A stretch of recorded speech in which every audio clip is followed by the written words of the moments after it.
Class 9th exercise 1.3 question number 4 हमारे सामने है। क्वेश्चन हमसे कहता है 0.99999 डैश डैश डैश, मतलब कि 99 चलते ही चले जा रहे हैं, को P/Q के रूप में व्यक्त कीजिए।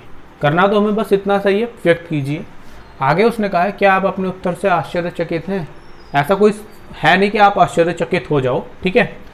अपने अध्यापक और कक्षा के सहयोगियों के साथ उत्तर की सार्थकता पर चर्चा कीजिए। कुछ नहीं करना, बहुत आसान है। अगर आपने 1.3 का क्वेश्चन नंबर 3 सोल्व किया है तो ये क्वेश्चन बिल्कुल टिट्टो टू कॉपी है, बस थोड़ा सा प्रेजेंट करने का जो तरीका है क्वेश्चन को वो थोड़ा सा चेंज हो गया है, अदरवाइज कुछ भी नहीं है। देखो क्वेश्चन नंबर 3 में क्या था कि हमें 0.6 पे बार दे रखा था और फिर हमने उसको कहा था कि अगर हम इसको एक्सप्लेन करेंगे तो इसी रूप में एक्सप्लेन करेंगे, यानी कि इसको खोलेंगे तो। और यहाँ हमें इस रूप में ये चीज़ें दे दी हैं, हमें इसको इस रूप में देखना है, इसी रूप में समझना है। हमने इसको किस रूप में करा था और फिर ये चीज़ मिल गई थी, बस यही चीज़ है। इतना सा डिफरेंट है, इस क्वेश्चन में कोई डिफरेंट नहीं है। ना आपको आश्चर्यचकित होने की जरूरत है और ना आप आश्चर्यचकित होगे, ठीक है। तो अब क्वेश्चन करते हैं। करना क्या है, सबसे पहले सॉल्यूशन में हमें 0.99999, ठीक है, माना x बराबर मान लेते हैं। और भाई ये यानी कि 9 की ही पुनरावृत्ति हो रही है बार बार बार बार, तो मैं इसे कहूंगा 0.9 पे बार कह सकता हूं या नहीं, 0.9 पे बार। जब मैंने इसको x बराबर 0.9 पे बार माना तो हम कैसे करते आ रहे थे, हम इसको खोल रहे थे 0.9999999, तमाम 9 आते चले जाएंगे। इसको हम कह देंगे समीकरण फर्स्ट। तो हमने देखा कि कितने पे है, कितने अंक की पुनरावृत्ति हो रही है, तो हमने पाया 1 अंक की। जब 1 अंक की पुनरावृत्ति हो रही है तो मैंने बताया था क्वेश्चन नंबर 3 में, अगर नहीं देखा है तो आप उसको देखिएगा कि जितने अंक पे बार होगा और जिनकी पुनरावृत्ति हो रही है, जितने अंकों की पुनरावृत्ति हो रही है उसमें 1 के साथ उतनी जीरो लगा के हमें दोनों ओर क्या करनी है, गुणा करनी है। तो यहाँ 9 पे ही तो बार है, यानी कि 9 की ही तो पुनरावृत्ति बार बार हो रही है, तो 1 के साथ कितनी जीरो लगेंगी, 1 जीरो।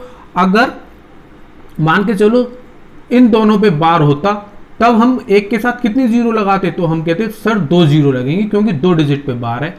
होता 3 डिजिट पे बार तो कितनी जीरो लगती है 1 के साथ, तो हमारी 3 जीरो लग रही होती, ठीक है ना। तो ये बात मैं कहना चाह रहा था कि जितने डिजिट पे बार होगा उस 1 के साथ उतनी ही जीरो हमें इसमें मल्टीप्लाई करनी है, यानी कि दोनों ओर गुणा करनी है। तो हम यह लिखेंगे दोनों ओर 10 से गुणा करने पर, दोनों ओर 10 से गुणा करने पर। देखो भाई हैंड राइटिंग का मेरा इशू है हिंदी में, ठीक है, शायद इसीलिए मेरे को इतने अच्छे नंबर्स नहीं मिलते थे, ठीक है। ऐसी कोई बात नहीं है, आप थोड़ा सा एडजस्ट कीजिए, धीरे धीरे आपको हैबिट पड़ जाएगी पढ़ने की इन सारी चीज़ों को, ठीक है। तो इसको थोड़ा माइंड मत करो, ठीक है। तो ये होगी मेरी फर्स्ट इक्वेशन, ये बन गई। तो मेरे को जब दोनों ओर में किस में करनी है, दोनों ओर इधर भी 10 से गुणा करनी है, इधर भी 10 से गुणा। तो जब मैं इधर 10 से गुणा करूंगा तो इधर 10x हो जाएगा, 1 0 यानी कि 0.1 डिजिट इधर सरक जाएगा। जब 10 से गुणा करूंगा तो ये हो जाएगा 9.9, बाकी का तो यूं ही रहेगा, ठीक है। ये हमारी इसी रूप में ये चल रहे होंगे, ये हमारी सेकंड इक्वेशन हो जाएगी। फिर हम कहेंगे समीकरण, भाई ये दूसरी समीकरण है, ये पहली समीकरण है। समीकरण सेकंड से समीकरण फर्स्ट को घटाने पर, बस थोड़ा सा आश्चर्यचकित होगा, वो अभी क्लियर हो जाएगा, ठीक है। घटाएंगे तो हम इसको इस तरीके से लिखेंगे 10x, भाई समीकरण 2 में से एक घटाएंगे तो पहले 10x आएगा, 0.999999, ये चलता रहेगा। फिर x इक्वल टू 0 पॉइंट के नीचे पॉइंट ही आना चाहिए, चाहे आप जोड़ रहे हो या घटाना कर रहे हो, ठीक है, माइनस। तो देखो माइनस करोगे तो यहाँ तो 9x बच जाएगा, पॉइंट से इधर सारे कितने हो जाएंगे 0 0 0 0 0, ठीक है, 0.9 बचेगा। तो x बराबर क्या होगा, जब भी कोई संख्या गुणा में हो, 9x के साथ किस में, गुणा में, और जब ये गुणा में है तो ये बराबर से जब इधर हाथ पे जाएगी, सीधे हाथ पे, तो ये किस रूप में जाएगी, ये भाग के रूप में जाएगी। गुणा से किस रूप में कन्वर्ट हो जाएगी, परिवर्तित होगी भाग में। तो 9 एकम 9, तो x बराबर क्या आया 1। और यही इस क्वेश्चन का क्या है, आंसर है। आपको आश्चर्यचकित होने की बिल्कुल जरूरत नहीं है। अगर आपने क्वेश्चन नंबर 1.3 एक्सरसाइज का क्वेश्चन नंबर 3 सोल्व किया है। वहाँ मैंने अभी यहाँ आपको डिस्कस करके बताया था, वीडियो को फिर से देख लीजिएगा तो समझ में आ जाएगा कि मैं कहना क्या चाह रहा था।